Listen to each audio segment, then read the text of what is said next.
won't wait this time. No, not now, not again, not much longer. Every word's mine. Tous ceux qui ne me connaissent pas, salut, je m'appelle Christina, je vais bientôt avoir 20 ans et je suis superficielle. En tout cas, c'est ce que beaucoup de gens pensent ou ont comme première impression de moi. Et dans cette vidéo-là, je vais pas vous affirmer que je suis superficielle. Désolée pour toutes les personnes qui voulaient direct mettre des commentaires haineux, mais non, je me considère pas comme une fille superficielle. Mais c'est vrai que c'est quelque chose que j'ai entendu beaucoup de fois venant des gens lorsqu'ils m'ont vu pour la première fois, ou tout simplement même les gens qui ne me connaissent pas, qui m'ont jamais connue réellement, sortir tout simplement ce mot de leur bouche pour me désigner. Tout simplement parce que je me maquille, que je m'habille, que j'aime la mode, que j'aime le maquillage et que je fais des vidéos sur YouTube surtout parce que c'est vrai que c'est bien connu, le fait de faire des vidéos sur YouTube, ça rend les personnes superficielles. J'ai envie de consacrer cette vidéo aux étiquettes qu'on colle aux gens, que ce soit au collège, que ce soit au lycée, que ce soit même après, parce que oui, ça existe toujours après. Les étiquettes ne sont rien d'autre que les premières impressions en fait, les jugements qu'on fait sur les autres à partir de notre première impression. J'ai eu envie d'aborder ce sujet-là parce que je sais qu'il y a pas mal de jeunes filles, de jeunes garçons qui sont parmi mes abonnés et qui sont en train de peut-être vivre ça et tout simplement vous dire que en fait ça sert à rien les gens, ça sert à rien d'écouter ces étiquettes-là et de vraiment penser que c'est réellement ce que vous êtes. C'est vrai que notre apparence extérieure est tellement à chaque fois important pour nous. On a toujours envie de plaire, on a toujours envie d'être apprécié, d'être aimé. Mais le truc c'est qu'on peut pas être aimé par tout le monde, on peut pas être apprécié par tout le monde. Mais on peut être respecté par tout le monde. Et le fait de coller des étiquettes, pour moi c'est pas le fait de respecter des gens en fait. C'est tout simplement de les mettre dans des petites cases. Parce que c'est vrai que dans notre société on adore mettre les gens dans des petites cases. Et dire que voilà, tu fais partie de cette case-là et tu vas y rester pendant toute ta vie, ou du moins pendant toutes tes années de collège ou de lycée. Quand j'étais au collège, parce que faut se le dire, hein, toute cette mode d'étiquette, bah, ça arrive plutôt au collège. Moi au collège, quand je suis arrivée au collège, bah, j'ai eu plein d'étiquettes. Déjà quand je suis arrivée en primaire en France, à l'âge de 10 ans, je suis arrivée en CM1, bah, on m'a quelque part collé l'étiquette de la fille qui vient d'Allemagne et qui ne sait pas parler français, ce qui était la vérité. Les gens ne s'attardaient pas trop sur ce point-là parce qu'ils venaient quand même me voir, etc. Ils venaient quand même me parler, c'était quand même très gentil. Mais c'est vrai qu'au collège, je l'ai beaucoup plus ressenti, le fait que les gens me trouvaient bizarre parce que je ne savais pas parler correctement français, que je faisais énormément de fautes et que ils trouvaient ça drôle. Au collège, faut se le dire, il y a une certaine hiérarchie qui se met en place. Les gens populaires au sommet et tout en bas, les cassos, les intellos et tout ce que vous voulez. Je sais même pas comment ça se fait que des enfants à cet âge-là arrivent à mettre en place des hiérarchies de ce genre-là. Ensuite au collège, j'ai bien sûr eu l'étiquette de cassos, l'étiquette de intello, l'étiquette de fille bizarre, de fille qui sait pas s'habiller. Et puis la grande et fameuse étiquette qui m'a poursuivie jusqu'à maintenant, en quelque sorte, c'est l'étiquette de youtubeuse.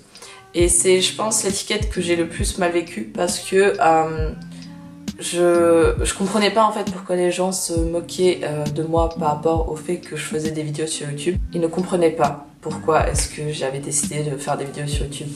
Quand les gens ils ont appris que je faisais des vidéos sur YouTube, c'était encore dans cette époque où YouTube n'était pas du tout... Enfin, YouTube existait, tout le monde connaissait YouTube, mais personne ne savait qu'on pouvait faire nous-mêmes des vidéos sur YouTube.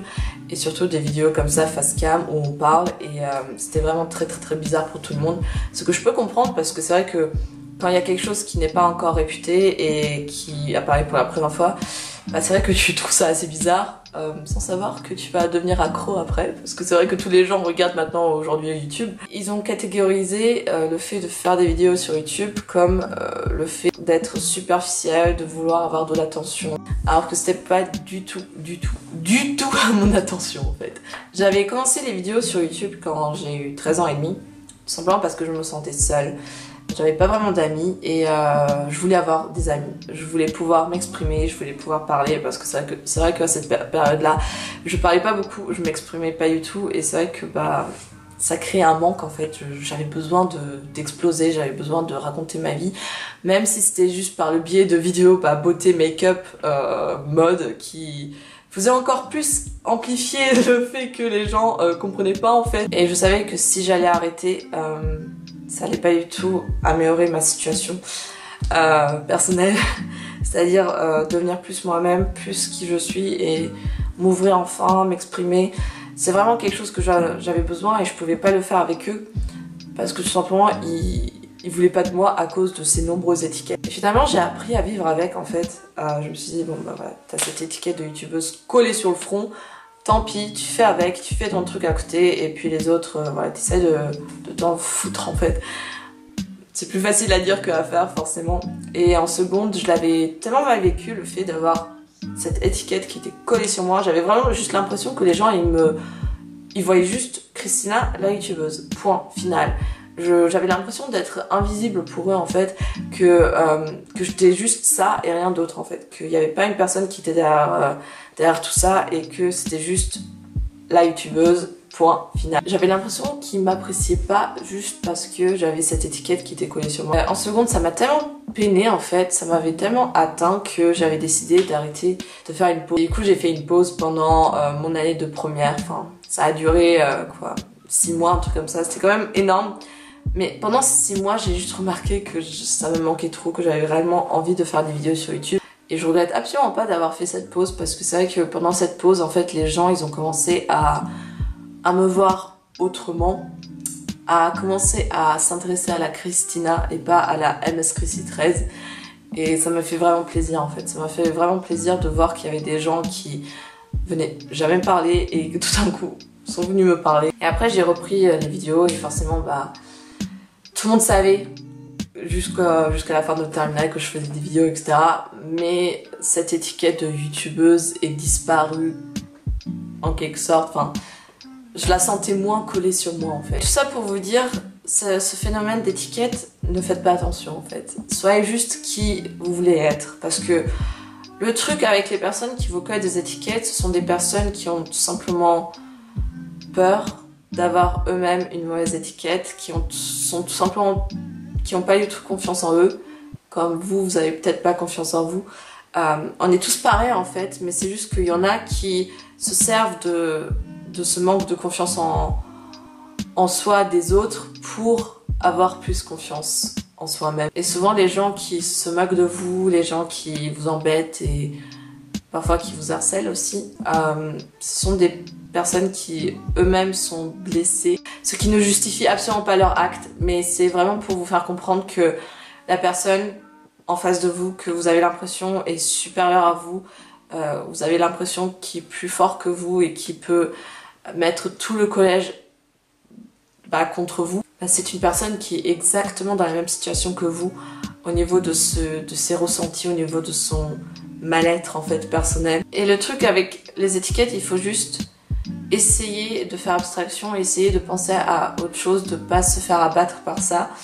Même si c'est plus facile à dire qu'à faire, ça c'est sûr et certain. Si j'avais plus de courage et plus de force pour pouvoir répondre, pour pouvoir dire non, je suis pas comme ça, essayer de me découvrir, je pense que j'aurais évité pas mal de tristesse que j'ai vécu à cette période-là. On a tous un degré différent de sensibilité. Moi, à cette période-là, j'étais extrêmement sensible, ce qui fait que je me voyais pas du tout répondre, je me voyais pas du tout me défendre moi-même en fait. Dites-vous que les années de collège et les années de lycée, en tout, ce n'est que 7 ans de votre vie. Ce qui peut paraître long, et c'est quand même long, 7 ans, mais à côté de toutes les années que vous allez vivre à côté, c'est rien du tout. Je sais pas si cette vidéo a été réellement utile, mais je ressentais le besoin en fait d'en parler, de parler de ce sujet-là, parce que je trouve que c'est quand même assez important. Même si je sais pas si aujourd'hui c'est toujours comme ça, je pense que si, parce que surtout avec les réseaux sociaux, je pense que ça doit être juste l'enfer. Mais voilà, c'était ma vidéo sur les étiquettes. Si vous voulez voir une autre vidéo sur les étiquettes, je vais vous mettre dans le petit i la vidéo de Mathilde, une fille que clairement j'adore, qui a fait une vidéo là-dessus aussi. Ouais, j'espère que cette vidéo vous aura plu, que ça vous aura aidé. Et je vous souhaite du coup de passer une agréable journée et confiance en vous. Parce que honnêtement, vous êtes juste des personnes super. Même si je vous connais pas, je sais que vous êtes des personnes super. Parce que en chacun de nous, il y a quelque chose de super. Donc n'oubliez pas que vous êtes spécial comme vous êtes. Et que c'est bien d'être spécial. À bientôt pour une nouvelle vidéo. No, not now, Ciao. not again, not much longer. Every